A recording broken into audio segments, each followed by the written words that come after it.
Une force est simplement une poussée ou une traction sur un objet. Tu verras constamment ces forces en action durant une partie de hockey. Par exemple, quand les joueurs reçoivent une passe, ils appliquent une force avec leur bâton pour arrêter la rondelle. En patinant, les joueurs appliquent une force en poussant contre la glace et la surface de la glace applique une force vers le haut sur les patins pour les faire avancer. Chaque force est composée de deux choses, la magnitude et la direction. La magnitude est une puissance de la force.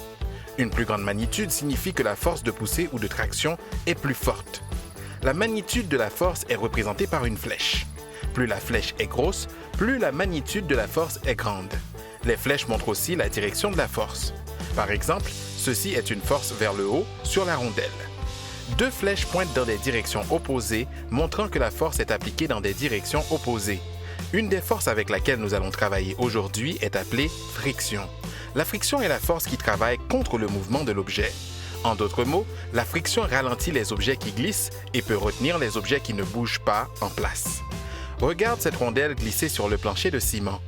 Pendant que la rondelle glisse, elle ralentit à cause de la friction qui est appliquée contre la direction dans laquelle la rondelle bouge. Tu peux voir que la rondelle bouge vers la droite et que la friction tire contre elle vers la gauche. C'est pourquoi la rondelle continue de ralentir jusqu'à ce qu'elle s'arrête. Pour mieux comprendre la friction, regardons deux surfaces, la patinoire et le plancher de ciment. Quelle surface a le plus de friction? Si nous poussons deux rondelles de hockey avec la même puissance sur ces deux surfaces, quelle rondelle va ralentir et finalement s'arrêter en premier? Exact, le plancher de ciment ralentira plus rapidement la rondelle.